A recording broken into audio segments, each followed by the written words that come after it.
apabila terdapat dalam diri seseorang, kata Nabi, salasun mangkuna fi wajada halawatal iman, dia akan baru merasakan manisnya iman. Kita harus jujur dalam ini, karena Nabi mengatakan 3 hal yang apabila terdapat dalam diri seseorang, baru dia akan merasakan manisnya iman. Jadi kalau kita belum merasakan manisnya iman, mungkin 3 hal ini belum ada pada diri kita. Yang pertama, lebih mencintai Allah dan Rasulnya di atas segala-galanya.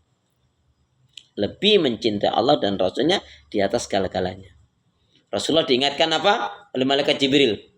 Ya Muhammad ya Muhammad, cintailah siapa saja yang kamu cintai.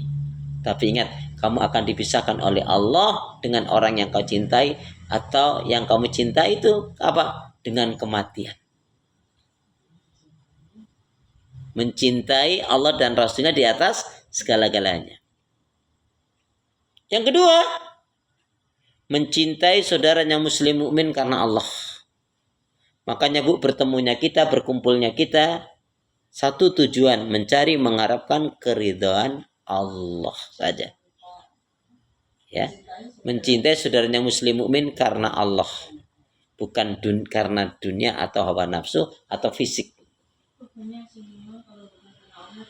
Ya. Makanya kalau semakin kita cinta seseorang yang bukan karena Allah, yakin Ibu akan menjadikan kita berat. Ya. Kalau sudah karena Allah, kita jadi tahu, oh ini rupanya.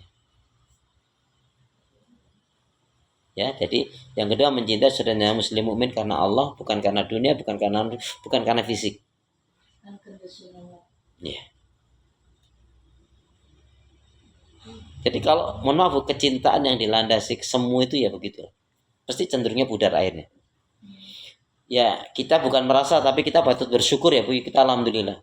Tidak terasa perjalanan kita ini bertemu, kita ngaji ini, Bu Putri pernah ingat sudah berapa tahun? Seingat saya loh Bu ya, seingat saya kita tuh mulai ngaji, kita ketemu di 2007. Hah? 2011 ya, ingatnya 2011. Berarti tempat lain. Nah 2011 berarti kita sudah 14 tahun. Dari yang ke rumah Bu Fitri pindah lagi ke pos yang ada IU-nya itu. Alhamdulillah. Loh, ini Bu, kita ini bukan karena kita, tapi karena ini rahmat Allah loh Bu. Iya, dulu kan kita ingin merangkul banyak orang. Iya. Ternyata udaranya kurang sedap ya. Di sisi mengandung aroma itu sudah aja. Oh, yang 2007 Prima ya, iya betul Mas. Iya betul. Masih dari rumah ke rumah itu ya, baru pindah ke masjid.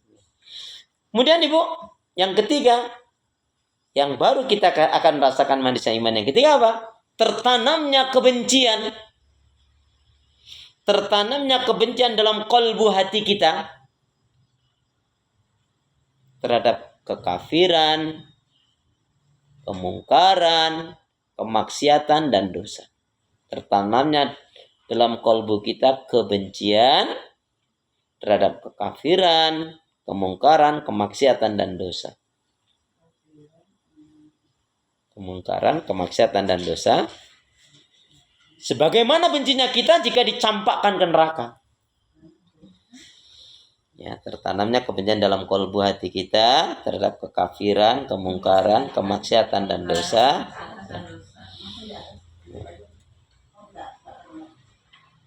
Sebagaimana bencinya kita,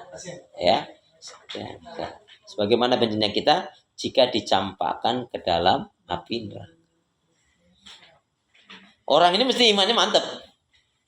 Dia akan merasakan nikmat hidup dalam ketaatan dan keimanan. Contohnya sahabat Nabi pernah saya contohkan pada Ibu. Karena iman ini sudah merasuk dalam kalbunya Bu, telah terpatri. Dan mengatakan sahabat Abdurrahman bin Auf radhiyallahu anhu, kalau malam harinya nggak sholat malam, nggak sholat tahajud, saking sedih nyesalnya, esok harinya beliau mewajibkan dirinya memberi makan sebanyak 60 fakir miskin kaum duafa. Ibu nggak sholat malam, nggak tahajud, dengan kehilangan uang 100.000 sedih mana? Jius nih. Atau dua-duanya? Dua-duanya sedih. Kalau dua-duanya sedih, lama mana? Lama nggak tahajud atau lama kehilangan sesuatu? Sedih sih kalau nggak tahajud. Iya. Ya, tapi udah biasa, kayaknya ada yang kurang. memang begitu, dan itu tandanya iman. Sebagaimana Rasul mengatakan, kalau kalian kalau kalian bisa melakukan kebaikan, tak sholat, tak baca Quran, tak zikir, tak ibadah yang lainnya, sedekah, tak memberi bantuan, kemudian senang, berarti iman Allah berikan pada dirimu, dan itu adalah rahmat. Tapi kita jadi suka menyalahkan diri sendiri. Nyalakan diri boleh, yang nggak boleh berlarut-larut. Berlebihan nggak boleh. Kenapa? Setan sering membuat manusia itu dibuat orang itu salah terus. Akhirnya akibat malah salah itu nggak jadi efek yang baik. Makanya ibu, ketika ibu istighfar yang benar gimana sih? Istighfar yang benar gimana? Istighfar yang benar gimana?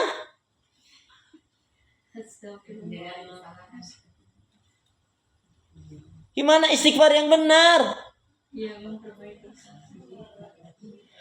Ya Allah, Kata jawabannya, aduh. Masya Allah, astagfirullahaladzim, innalillahi wa inna ilaihi raji'un. Jangan sampai saya bilang begitu. Sekali lagi pertanyaannya kan gampang.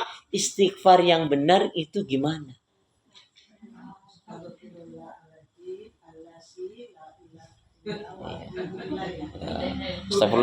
Astagfirullahaladzim. Ada juga bacanya Sayyidul Istighfar, Allahumma anta rabbi. Ada juga astagfirullah wa atubu ilaik dan seterusnya. Itu kan lafadznya. Saya nggak tanya lafadznya.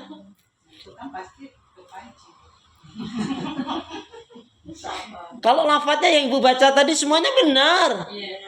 Yang saya tanyakan bukan lafadznya, tapi istighfar yang benar itu bagaimana?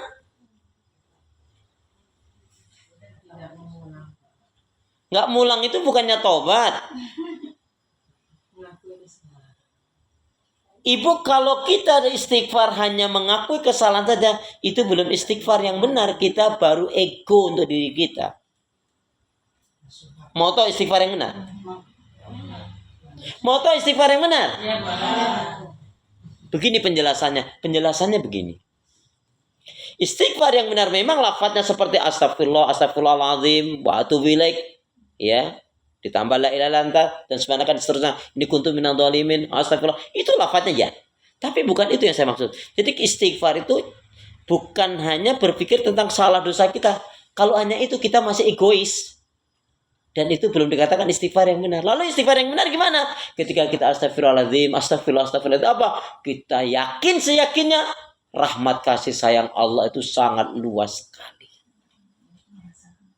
Sehingga yang lebih titik tekannya bukan kepada dosa kita salah, tapi kepada kasih sayang rahmat Allah. Itu baru nikmat kita.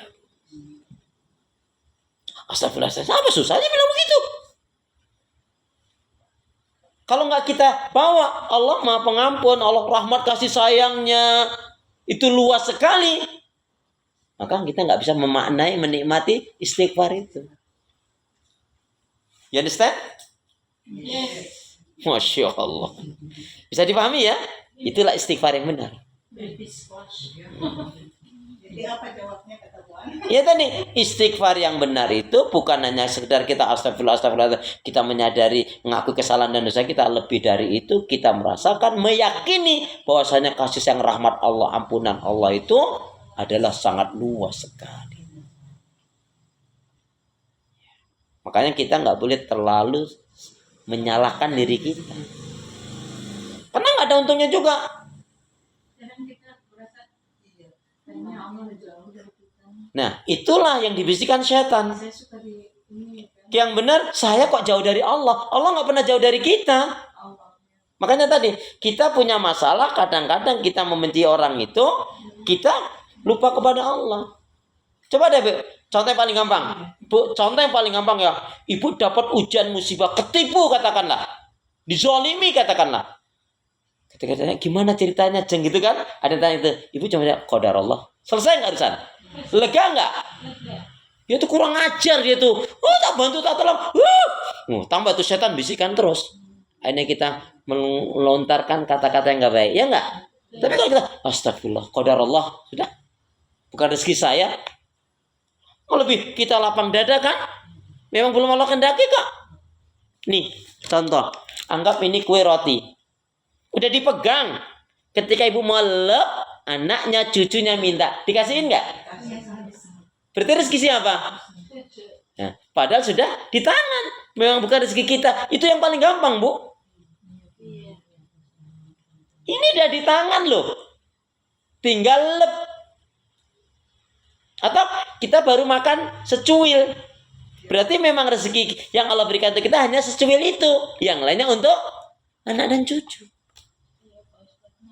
Makanya ketika kita sudah memahami yang seperti ini namanya tauhid. Loh, ibu bisa ke sini ini bukan karena ibu sehat, bukan karena ibu mandi. Bukan karena kita yang hebat, tapi Allah. Allah yang menggerakkan kita. Karena sudah siap-siap mau, sudah mandi, sudah rapi sampai halaman, ditelepon sama adiknya. Assalamualaikum, kak, ibu meninggal. Kata bapak meninggal. Ibu tetap ngaji nggak? Tetap ngaji nggak? Kok tetap ngaji? Bapaknya meninggal, ibunya meninggal. Saya datang terus izin.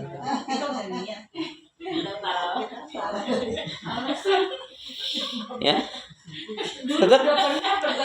Tetap ngaji nggak? Nggak ngaji, nggak usah ngaji. Nggak usah ngaji. Kenapa? Wong ustadznya juga izin nggak datang kok. Kan bisa dulu kayaknya udah jawabnya. Ya lain dulu, lain sekarang. Lain. Gitu. Astagfirullahaladzim. Ya, saya ulangi ya. Astagfirullahaladzim. Sebenarnya nggak salah, Bu, kurang tepat aja, Bu. Ya, Masya Allah.